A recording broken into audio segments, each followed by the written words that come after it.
주께서 주신 말씀은 골로새서 3장 18절에서 21절 말씀입니다. 아내들아 남편에게 복종하라.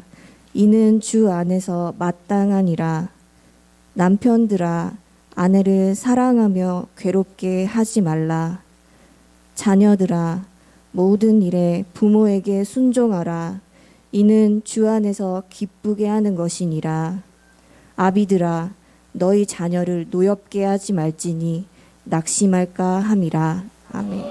우리는 지난주에 그리스도의 말씀이 너희 속에 풍성히 거하게 하여 모든 지혜로 피차 가르치며 권면하고 시와 찬송과 신령한 노래를 부르며 감사하는 마음으로 하나님을 찬양하고 또 무엇을 하든지 말이나 일이나 다 주 예수의 이름으로 하고 그를 힘입어 하나님 아버지께 감사라는 우리 주 예수님의 지시를 바울을 통해 받들어 보았습니다. 그리고 구체적으로 내용들을 잘 살펴보았습니다. 그리스도의 말씀이 우리 속에 풍성하여질 때 우리는 그리스도 중심으로 살게 되면서 계속 옛사람을 벗어버리고 새사람을 입으며 그리스도의 온전한 성품까지 자라나게 된다고 하였습니다. 그러면서 이러한 그리스도의 말씀이 교회를 통해서나 각 개인에게나 우리 속에 풍성하여질 때 그리스도 중심의 삶을 살고 싶어지고 그러한 삶을 살 수 있는 하나님의 능력을 입게 되는데 그중 가장 먼저 그 풍성함이 나타나는 곳은 교회 생활과 예배라고 했습니다. 한편 그리스도의 말씀이 풍성하게 우리 안에 거하게 하면 가르치며 권면하고 노래를 부르며 감사하는 현상이 나타나지만 우리의 자유의지가 동원되어야 한다고 했습니다. 그러나 그리스도의 말씀이 우리 안에 풍성할 경우 자유의지의 동원은 그리 어렵지 않다고 했습니다. 즉 기꺼이 즐겁게 자원하여 가르치며 권면하며 노래하며 감사하게 되는 것이 그리스도의 마음이 우리 속에 충만하다는 것은 성령의 충만과 연결된다고 말씀드렸습니다. 그리고 동일한 개념으로 그리스도의 말씀이 우리 속에 풍성히 거하게 할 때 그 풍성함이 나타나는 또 다른 곳은 가정입니다. 이는 그리스도의 말씀이 우리의 마음을 붙들고 있을 때 우리는 가정에서 내게 주어진 위치에서 주께서 주신 사명을 감당할 수 있다는 말씀입니다. 사랑하는 여러분, 그리스도의 말씀을 더욱 깊게 알아가고 그 말씀을 받아 영의 양식으로 섭취하고 있다면 우리는 무엇보다 가정에서 현저한 변화가 나타날 것인데 그 변화는 자원하는 자발적 순종으로 나타날 것이란 말씀이 한편 그리스도의 말씀이 우리 속에 풍성히 거하게 하는 것은 지금 가정에 대해 주의 주시는 명령을 겸손한 마음으로 아멘으로 화답하며 그 말씀이 내 삶이 되도록 그 명령을 깊게 새긴다는 것까지도 포함되어 있습니다. 아무튼 가정이 그리스도의 말씀으로 풍성히 거하는 경우 그 첫째 현상은 놀랍게도 아내의 변화입니다. 이는 그리스도의 말씀에 의해 가정이 변화될 때 가장 중요한 변화는 아내라는 말씀이에요. 그러므로 가정에서 아내는 그 가정의 영적 상태와 가장 긴밀하게 연결되어 있습니다. 아내가 깨어있지 못하면 그 가정 전체가 영적으로 부실하고 궁핍합니다. 아내가 말씀으로 충만하지 못하고 기도에 게을러 있어서 성령으로 충만하지 못하면 그 가정은 주님 보시기에 형편없는 못마땅한 가정이 됩니다.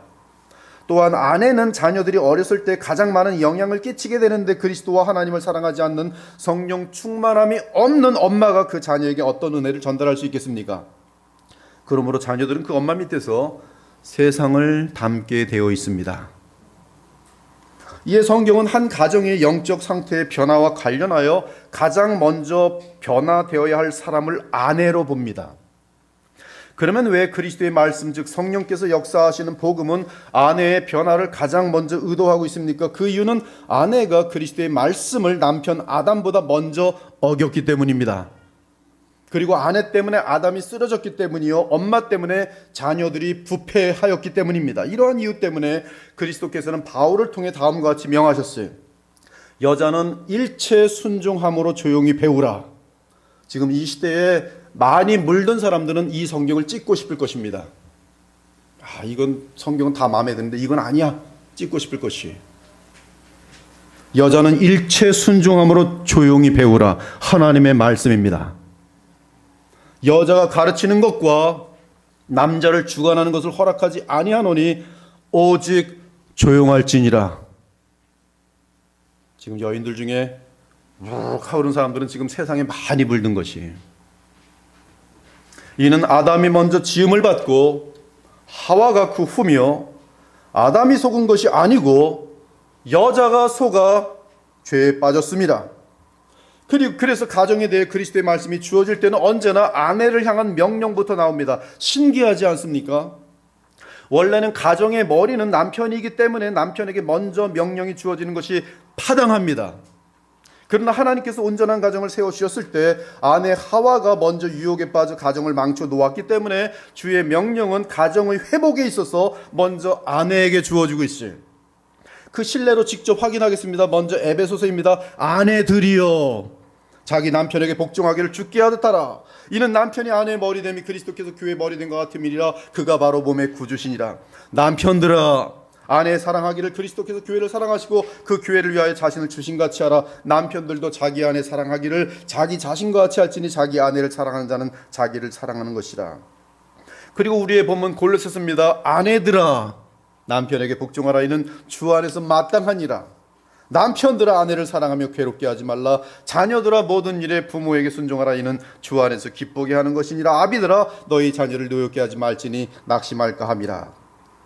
베드로전서도 마찬가지입니다. 아내들아 이와 같이 자기 남편에게 순종하라. 남편들아 이와 같이 지식을 따라 너희 아내와 동거하고 그를 더 연약한 그릇이요 또 생명의 은혜를 함께 이어받을 자로 알아 귀히 여기라. 이는 너희 기도가 막히지 아니하게 하려 함이라. 성경은 죄가 들어오기 전에 하나님이 가정을 창조하시고 평안과 사랑 가운데 깨어지지 않도록 그 안에 질서를 만들어 주셨습니다. 그것은 남편이 아내의 머리가 되도록 하신 것이었어요. 이것은 창조주의 질서십니다. 남자가 여자에게서 난 것이 아니요 여자가 남자에게서 났으며 또 남자가 여자를 위하여 지음을 받지 않고 여자가 남자를 위하여 지음을 받은 것이라. 그러므로 하나님의 창조의 뜻에 따르면 각 남자의 머리는 그리스도요 여자의 머리는 남자요 그리스도의 머리는 하나님이십니다. 에베소서에서는 아내들이 남편에게 순종하는 것을 교회가 그리스도께 순종하는 것과 연결시켜 놓았어요. 따라서 아내가 남편을 순종하는 것은 마땅하다는 것이며 또한 동시에 교회 내에서 여자의 위치를 알려주고 있습니다. 그러므로 교회가 그리스도에게 하듯 아내들도 범사에 자기 남편에게 복종할지니라. 즉 교회에서 여자는 남편이 가정을 다스리고 주관하듯이 교회 전체를 주관하고 명령하는 지위에 있어서는 안 되는 것이에요. 이는 창조 질서에 의해 정해진 것이며 나아가 죄가 여자로부터 들어온 사실에 대한 하나님의 조치입니다. 그러므로 개혁교회 전통은 여자가 담임 목사가 되는 것을 허락하지 않습니다. 이는 성경이 언급하는 창조 질서 및 죄가 여자로 인해 세상에 들어와 가정과 세상을 망하게 하였다는 사실에서 기인한 것입니다. 여자는 교회에서 잠잠하라. 그들에게는 말하는 것을 허락함이 없나니 율법에 이른 것 같이 오직 복종할 것이요 만일 무엇을 배우려거든 집에서 자기 남편에게 물을지니 여자가 교회에서 말하는 것은 부끄러운 것이라. 그것은 하나님 보시기에 부끄러운 것이, 담임 목사가 여자인 교회는 부끄러운 것이. 성경을 고치십시오 마음에 안 들면. 그러나 그것은 하나님을 도전하는 것이. 이에 우리 자매님들은 철저하게 늘 깨어서 기도하며 그리스도의 말씀이 우리 가운데 풍성히 거하도록 해야 할 것입니다. 무엇보다 가정이 그리스도의 말씀으로 풍성하여지도록 기도와 말씀이라는 그 거룩하고 영광스러운 일에 온 마음을 다 쏟아붓기 바랍니다. 그러할 때 하나님이 기뻐하시는 지혜로운 여인이 되어 많은 선한 열매를 맺는 복된 성도가 될 것이. 그렇다면 성경이 말하는 아내는 도대체 무엇을 위해 창조된 것입니까? 하나님의 의도는 무엇입니까? 창세기의 창조 기사를 보면 아내는 남편을 돕는 배필로 지으신 것을 발견할 수 있어요. 즉 아내의 창조의 근본적인 소명은 배필입니다. 여호와 하나님이 이르시되 사람이 혼자 사는 것이 좋지 아니하니 내가 그를 위하여 돕는 배필을 지으리라. 여호와 하나님이 아담을 깊이 잠들게 하시니 잠들매 그가 그 갈빗대 하나를 취하고 살로 대신 채우시고 여호와 하나님이 아담에게서 취하신 그 갈빗대로 여자를 만드시고 그를 아담에게로 이끌어 오시니 아담이 이르되 이는 내 뼈 중에 뼈요 살 중에 살이라. 이것을 남자에게서 취하였은즉 여자라 부르리라 하니라. 무엇을 배필합니까? 남편을 배필하는 것입니다. 그 배필은 결국 하나님께서 사람을 지으신 목적이 이루어지도록 배필하는 것이, 아내로 인하여 죄가 들어온 이후 이제 아내가 남편을 돕는 최고의 배필 역할은 남편이 그리스도의 형상을 담도록 돕는 것입니다. 이를 위해 기도와 말씀은 필수예요. 그러므로 기도와 말씀으로 남편을 배필하지 못하는 아내는 하나님이 보시기에 아무런 가치가 없는 아내입니다.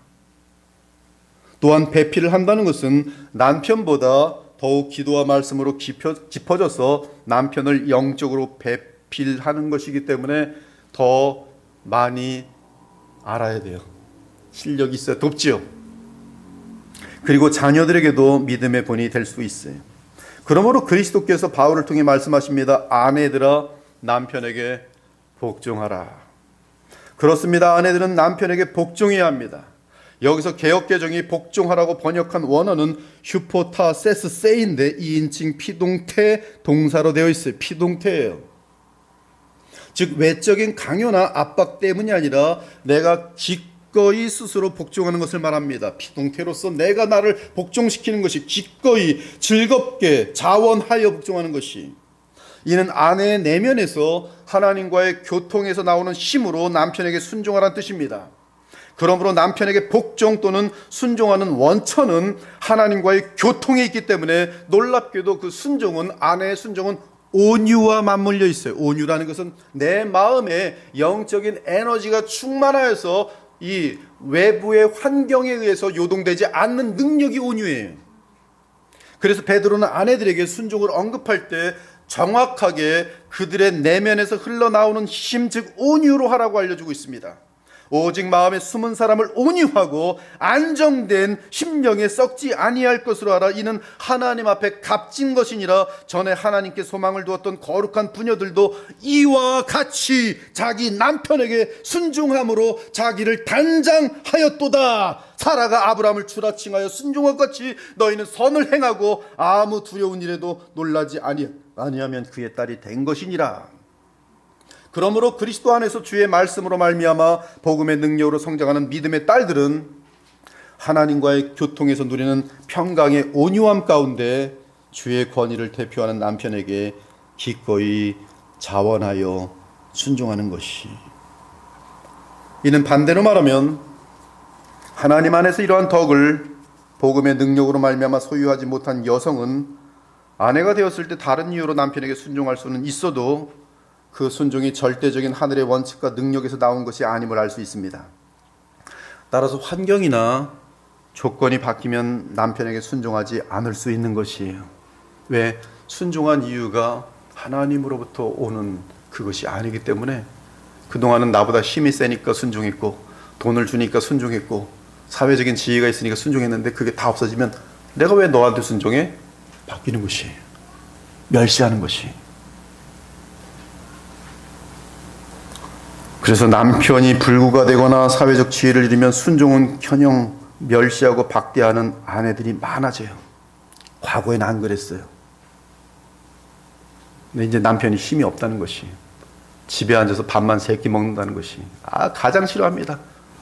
하지만 믿음으로 그리스도와 연합하여 주의 능력으로 사는 아내는 늘 주를 의식하면서 그 말씀의 능력으로 행하기 때문에 어떤 상황에서든 항상 무조건 매사에 남편에게 자원하는 마음으로 기꺼이 순종할 수 있는 것이, 바로 이러한 순종이 가정을 지키고 자녀들을 바르게 세우며 남편의 연약함과 죄성을 감싸주어 고쳐낼 수 있고, 심지어 불신자 남편을 두었어도 이러한 주를 경외함으로 믿음에서 나오는 순종으로 인해 그러한 불신 남편마저도 변화시킬 수 있는 것이, 여러분 이러한 모습이 나타나지 않고 소위 신앙의 이름으로, 소위 교회의 이름으로 남편을 방치해 두는 여인들이요, 당신들은 아무런 신앙이 없는 사람들이,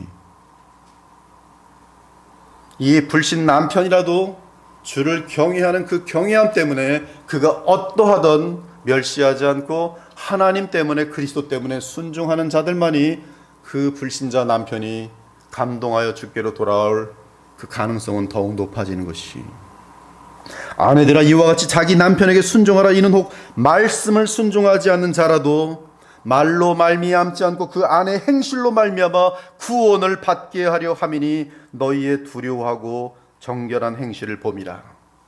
아내된 자여 네가 남편을 구원하는지 어찌 알 수 있으며 믿지 아니하는 남편이 아내로 말미암아 거룩하게 되고 너희 자녀도 거룩하여지리라. 깨끗하여지리라. 그래서 이제 거룩하게 되리라.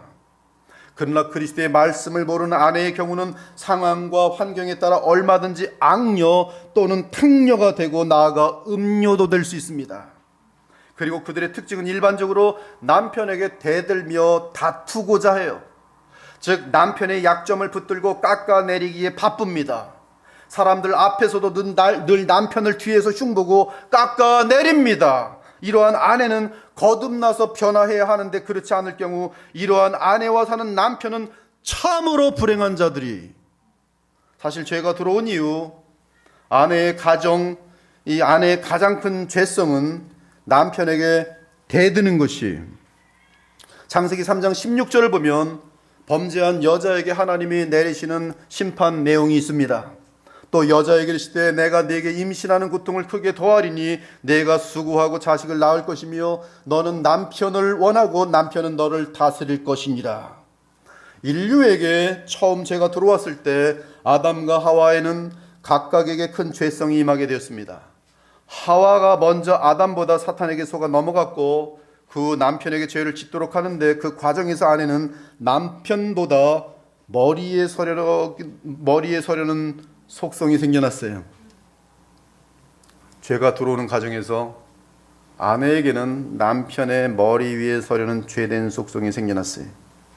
이에 하나님은 죄를 범한 아내 하와에게 너는 남편을 원하고 남편은 너를 다스릴 것이니라는 조치를 취해 주셨습니다. 여기서 너는 남편을 원한다는 뜻은 신기하게 창세기 4장 7절의 내용과 동일합니다. 하나님께서 동생 아벨을 죽인 첫 번째 살인자 가인에게 하신 조치와 동일합니다. 가인아, 죄가 너를 원하나? 똑같아요. 너는 죄를 다스릴지니라. 오늘 이 하와에게는 너는 남편을 원하나? 넌 남편은 너를 다스릴지니라. 동일한 말씀이고 단어만 바뀌어 있어요. 여기서 원한다라는 원어 트슈카, 이것은 긍정적인 의미로는 사모한다는 뜻입니다. 이 개역개정은 긍정적인 의미로 번역했어요. 사모한다. 죄를 졌더니 남편을 더 사모해서 남편만 눈이 빠지게 기다린다. 이건 복이겠죠. 근데 그렇게 지금 해석해놨는데 긍정적인 의미로는 그 투슈카는 사모한다는 뜻이 맞아요. 그러나 심판의 문맥에서 볼 때 부정적인 의미로는 질서를 깨뜨리고 반란을 일으키는 욕구를 뜻합니다. 즉 동생을 살인한 가인 안에 죄성이 생겨나서 늘 죄가 가인을 주관하려고 하는 것처럼, 그래서 너는 죄를 다스려야 한다고 알려주신 것처럼 하와에게는 창세기 3장 16절에 의하면 계속 남편의 손아귀에서 벗어나서 자기 멋대로 다스리고 싶어하면서 남편의 머리를 쥐려고 하는 그러한 죄성이 생겨났다고 볼 수가 있는 것이. 이에 잠언은 여성에게 있는 많은 가장 큰 질투로 일반적인 사람들은 질투를 보지만 잠언은 그 옛사람에 속한 투슈카에서 나오는 그 죄성을 지적하면서 욕된 여인이라고 말해요. 욕된 여인, 탕녀, 댐 폴리, 가장 어리석은 돌대가리 여자. 이 여자의 죄성 중에 대드는 것, 다투는 것, 그걸 대표적으로 드러냈어요. 다투며 성내는 여인과 함께 사는 것보다 광야에서 사는 것이 나으니라. 다투는 여인과 함께 큰 집에서 사는 것보다 움막에서 혼자 사는 것이 나으니라. 다투는 여자는 비 오는 날에 이어 떨어지는 물방울이라.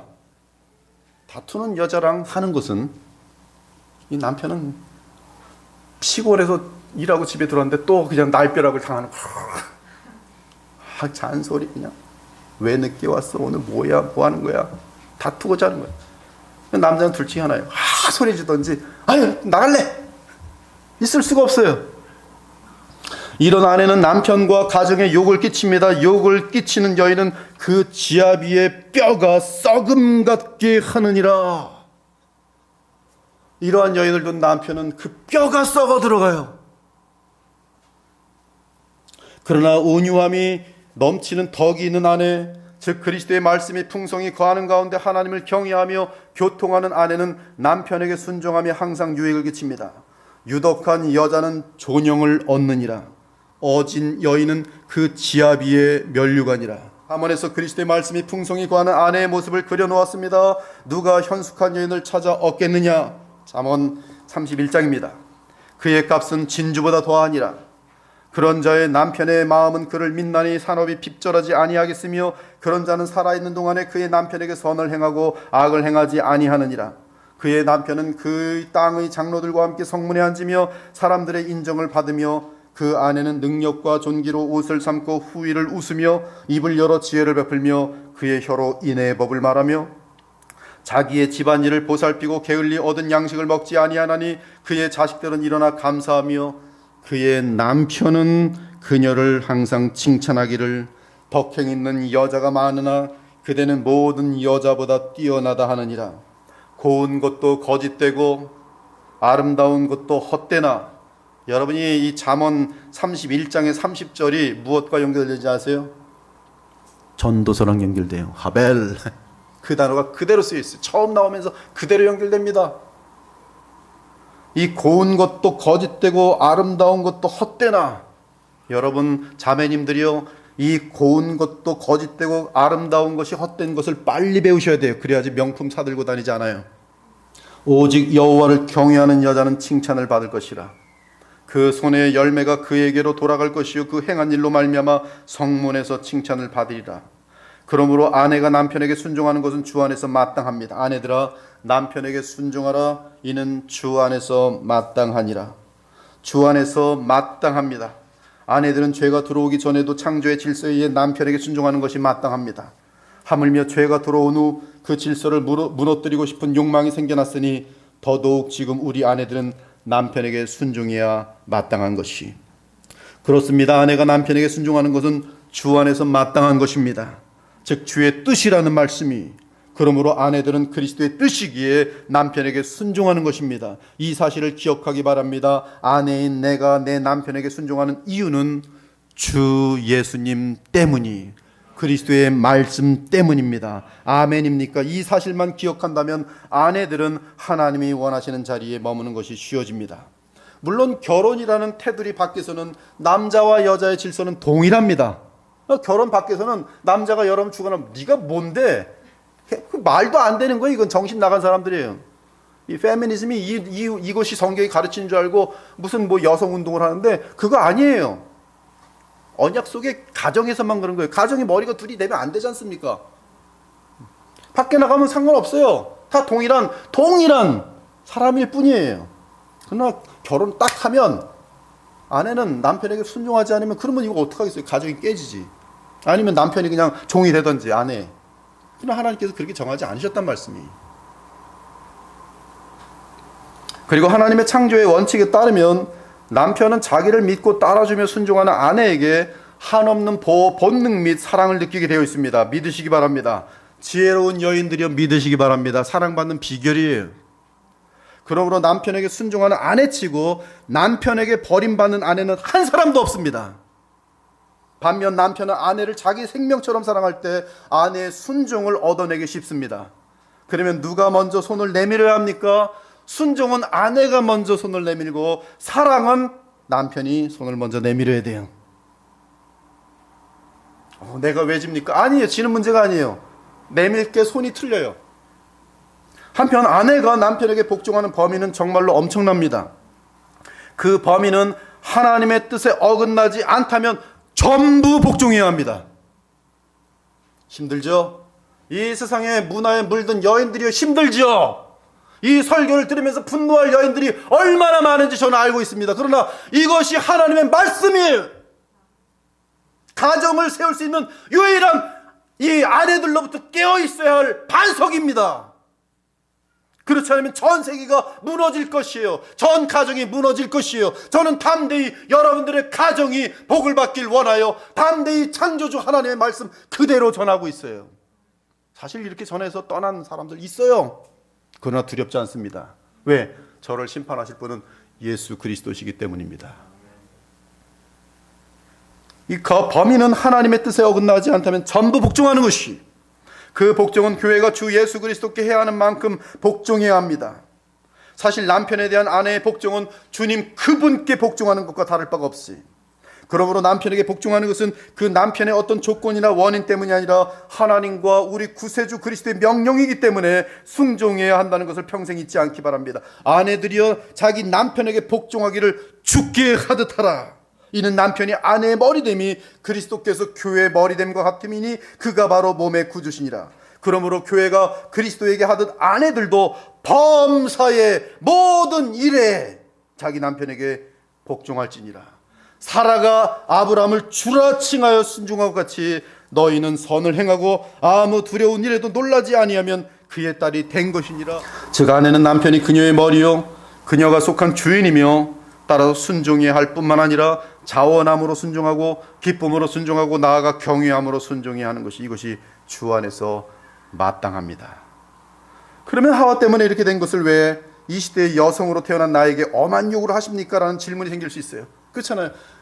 하와가 하는데 왜 내가 왜 우리 못난 남편에게 순종해야 됩니까? 지금 뭐 순종할 만한 사람이면 하지만 뭐 내가 이런 사람한테 왜 해야 됩니까? 라는 이 반감이 지금 여러분에게 나올 수가 있을 것이, 이 질문에 대한 답변으로는 디모데전서 2장 15절을 찾아볼 수 있습니다. 그러나 여자들이 만일 정숙함으로, 즉 평강한 마음으로 온유함으로 믿음과 사랑과 거룩함에 거하면 그의 해산함으로 구원을 얻으리라. 그리스도 안에서 믿음에 의한 여인의 순종은 어마어마한 결과와 복을 가져다 준다는 말씀이, 여인들이여 여러분의 순종 하나가 이 가정과 여러분의 자녀들과 이 모든 사회에 어마어마한 이 결과와 복을 가져다 준다는 것이, 마치 그리스도의 순종으로 아담의 범죄로 인한 저주보다 더 많은 은혜와 혜택을 가져오신 것처럼 하와의 불순종보다 믿음의 여인의 순종은 더 많은 복된 결실을 가져다 줄 것이라는 약속이, 그러므로 한 가정에서 한 여인의 순종은 매우 연약해 보여도 가장 큰 복을 그 가정과 남편과 자녀들에게 가져다 주는 것이. 남편들은 지금까지 이상하게 아멘이 되죠. 오늘도 참 너무나. 아내들은 하나님 말씀이니까 그렇지만 이루고 있을 거예요. 지금 남편에게도 좀 한마디 해주세요. 한편 남편들은 아내를 사랑하며 괴롭게 하지 말아야 한다고 돼 있어요. 아내를 괴롭게 해서는 안 돼요. 그렇습니다. 남편의 사랑은 그리스도께서 교회를 사랑하심이 그 기준이, 그리스도께서 나를 어떻게 사랑하셨는지를 그리스도의 말씀의 풍성함 가운데 늘 묵상하며 감사하는 남편은 반드시 그가 주께로부터 받은 사랑으로 아내를 사랑하도록 되어 있습니다. 그 사랑은 생명을 바쳐 희생하는 사랑이고 변함없는 사랑이고 모든 것을 다 건네주는 사랑이, 이러한 사랑을 받는 아내는 이 세상에서 가장 행복할 수밖에 없고 그러한 사랑을 베푸는 남편에게 기꺼이 순종하고 싶어집니다. 또한 하나님께서는 남편이 더욱 풍성히 아내를 사랑하고 가정을 부양할 수 있도록 필요한 모든 것을 그 남편을 통해 그 가정에 공급하여 주실 것입니다. 한편 개역개정이 괴롭게 하지 말라라고 번역한 원어 피크라이오는 현재형 2인칭 명령형 비동태로서 그 원어의 뜻은, 이것도 비동태로 쓰였는데요, 그 원어의 뜻이, 즉 괴롭게 하지 말라라는 그 원어의 뜻이 참 재밌어요. 너무 재밌어서 물 한 잔 마시고, 그 괴롭게 하지 말라는 그 원어의 뜻은요, 물을 썩은 물로 만들지 말라 이렇게 돼 있어요. 아내를 괴롭게 하지 말라. 근데 원어로 보면 아내의 물을 썩은 물로 만들지 말라. 잠언에 보면 남편들은 그 아내의 샘에서 마시라고 돼 있어요. 그 샘이 썩은 물로 된다는 것이. 근데 그 썩은 물로 누가 만드는 건 남편이 만든다는 것이. 또 무슨 뜻이냐면 그 원어의 뜻은 그 창자가 썩지 않게 하라. 아내의 창자가 썩지 않게 하라. 아내의 물을 썩지 않게 하라.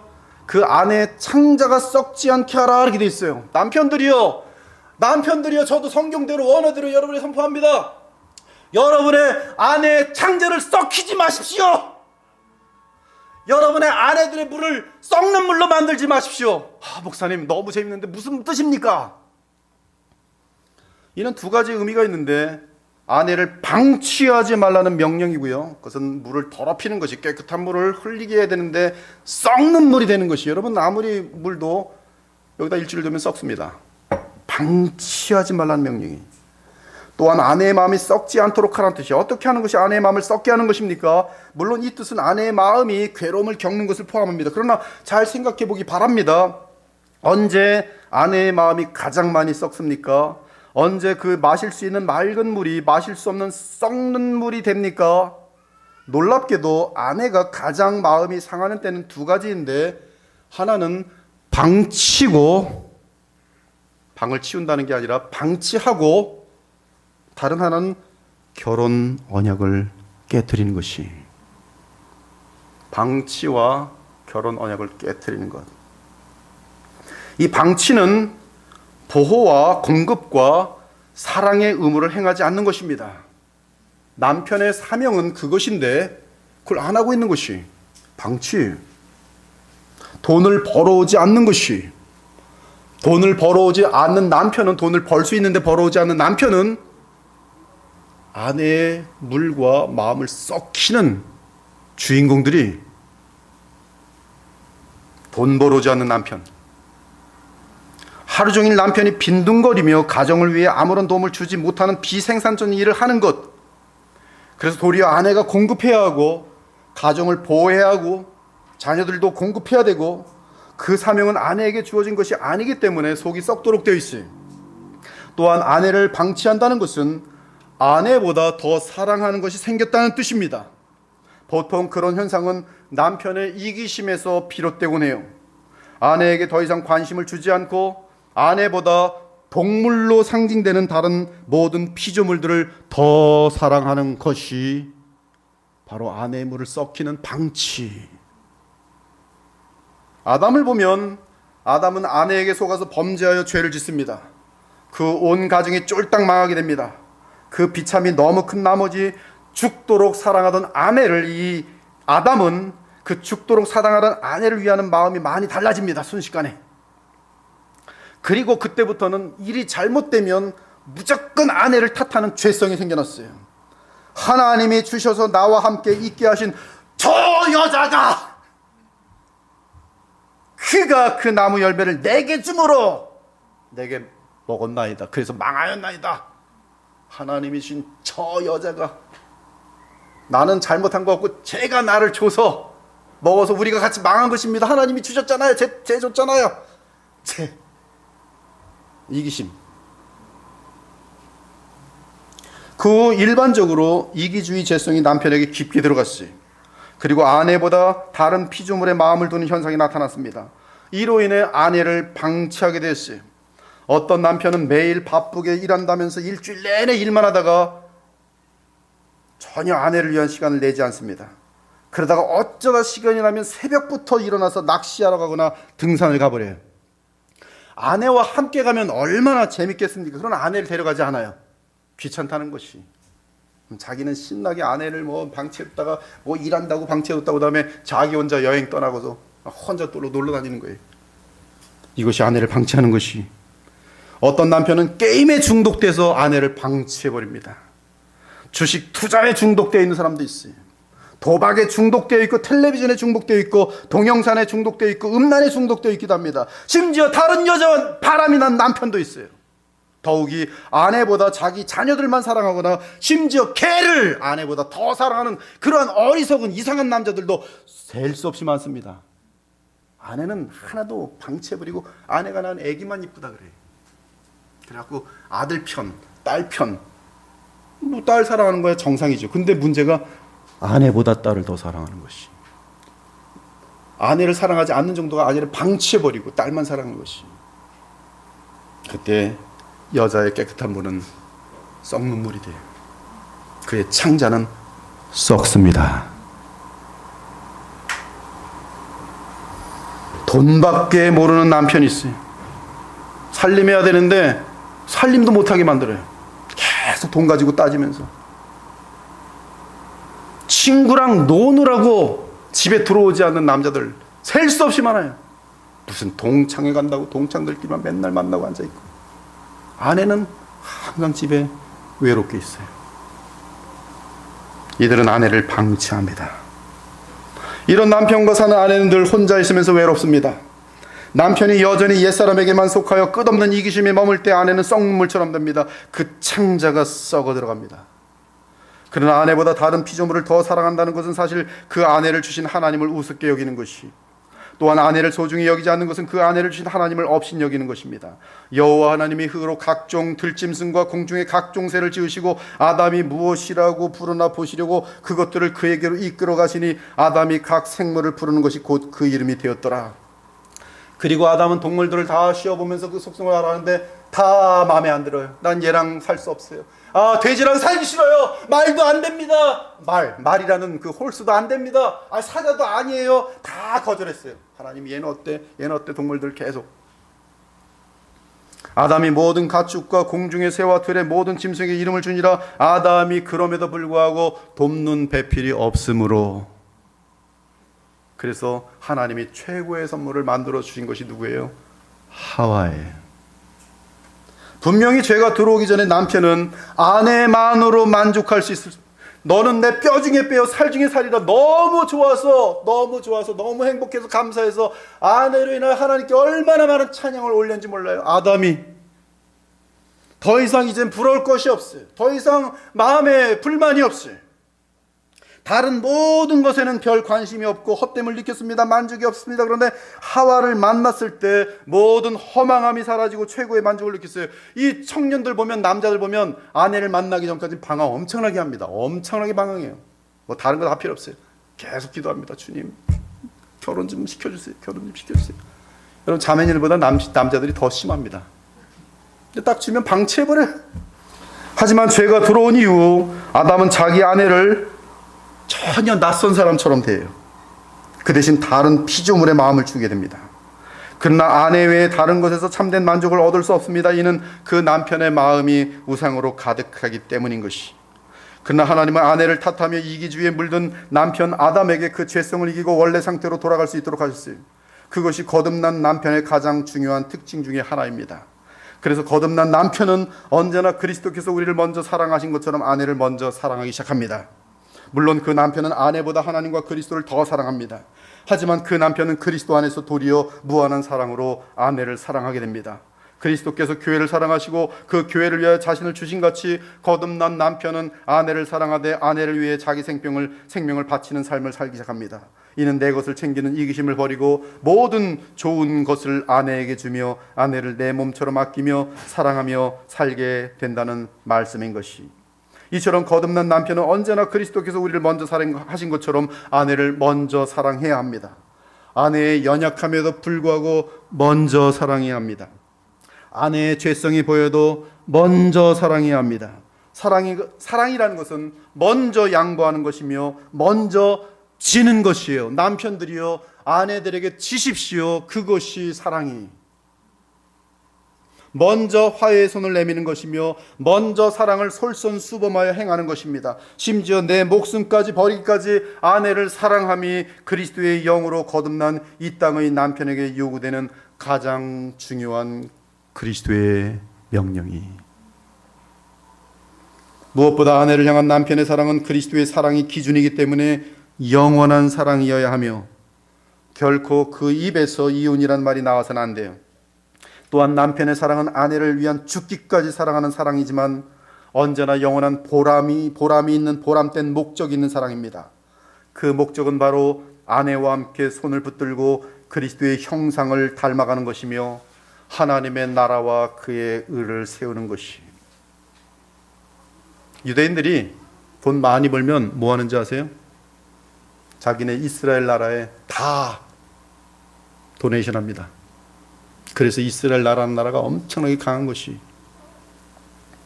여러분들 가지고 있는 모든 주님이 주신 것들 썩어질 것에 투자하지 마시고요. 하나님의 나라에 던지세요. 복음이 있는 곳에 던지세요. 그냥 선교라는 명목에 던지지 말고 분명하게 복음이 전파되는 곳에 던지십시오. 그 교회가 강성해지는 것이 온 세계가 사는 유일한 길이,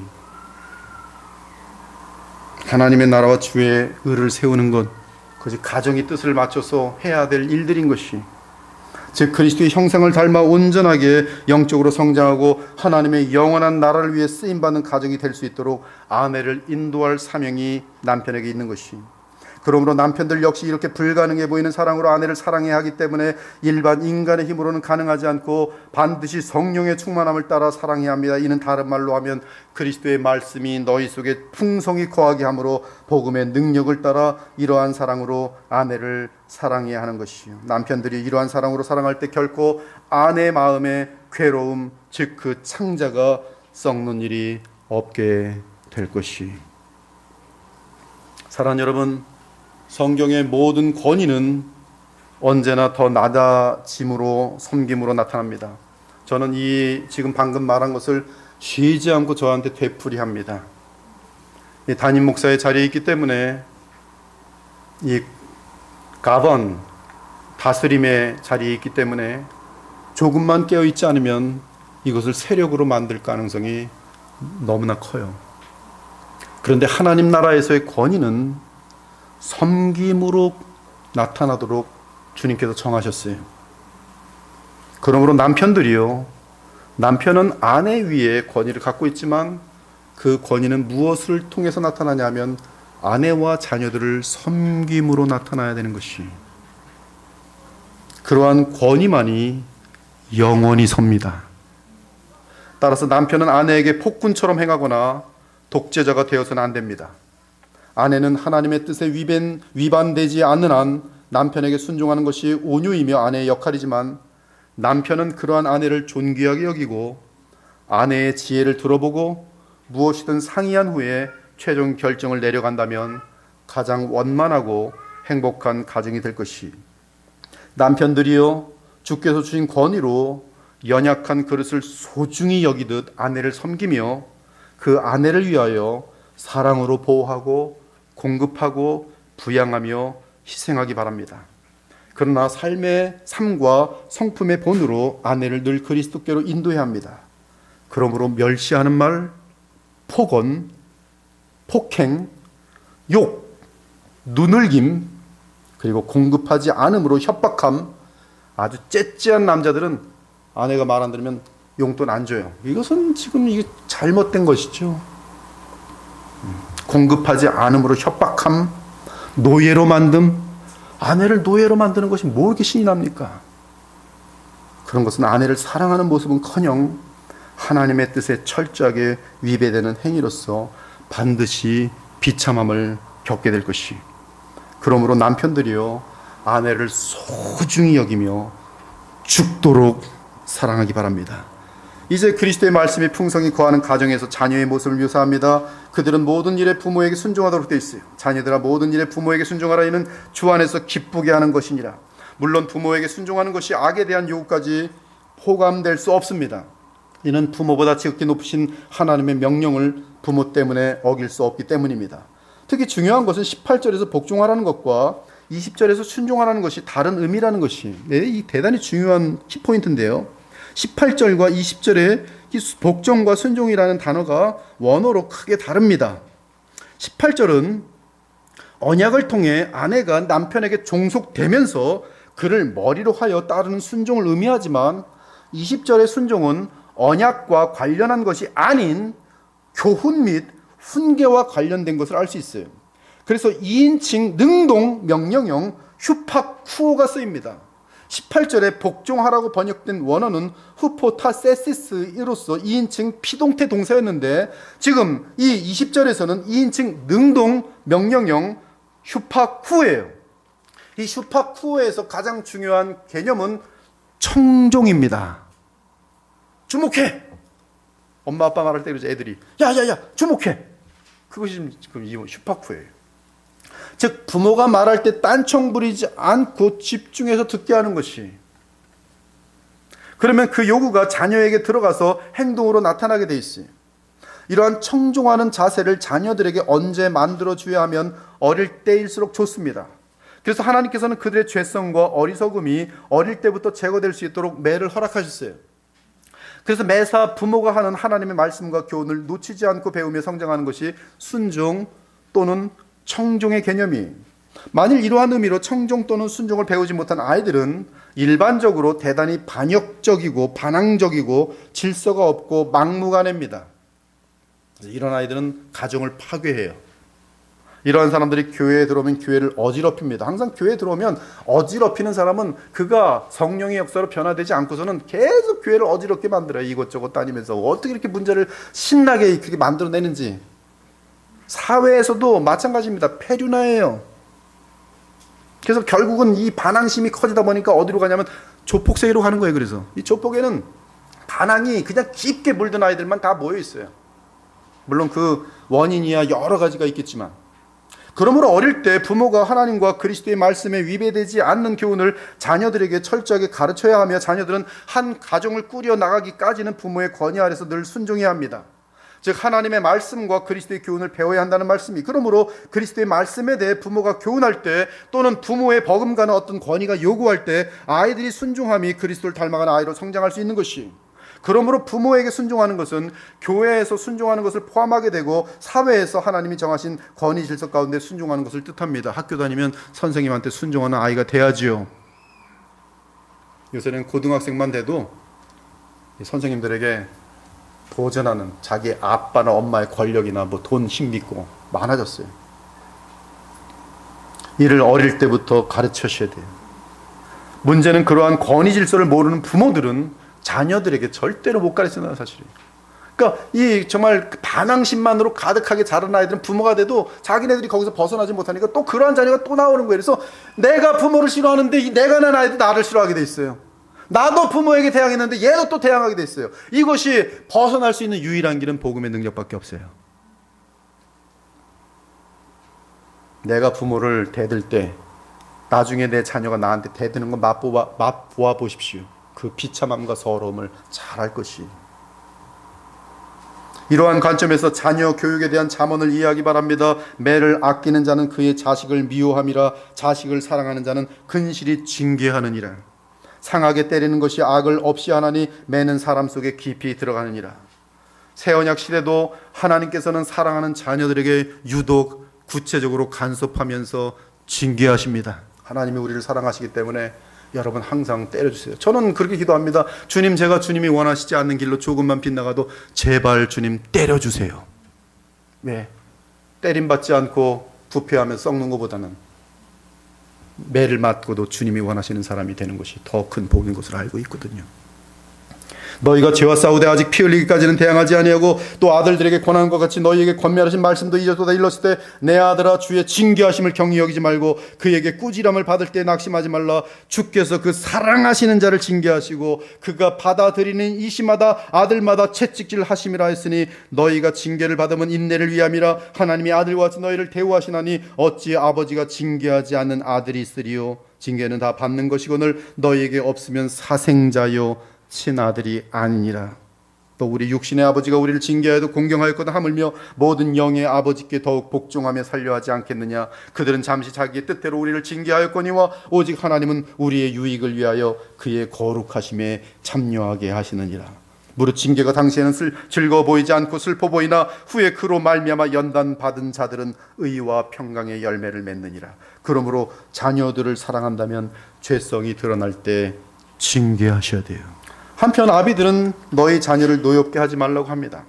에베소 6장 4절은 3절과 4절을 섞어서 멋지게 표현했어요. 또 아비들아 너희 자녀를 노엽게 하지 말고 오직 주의 교훈과 훈계로 양육하라. 정확하지요. 그러면 자녀들이 노엽게 되는 때가 어떤 때입니까? 여러분 이거 잘 들으셔야 돼요. 자녀들에게 바른 길을 교훈하지 못하고 부모가 죄 가운데 거할 때 자녀들은 노여워합니다. 그러므로 가정의 가장 중요한 순종인 아내의 남편 순종과 남편의 아내 사랑이 유지되지 못할 때 자녀들은 부모 둘을 향해서 노여워지게 있어요. 노여워진다는 것은 존경심을 잃는다는 뜻이며 의존하고 싶은 마음이 사라진다는 뜻이.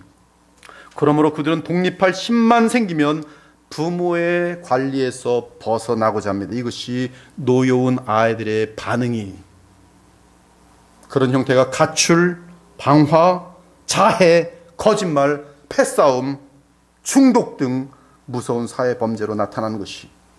그들은 노여울 때 자신의 삶에 대해 증오하기 때문에 스스로 자해하고자 합니다.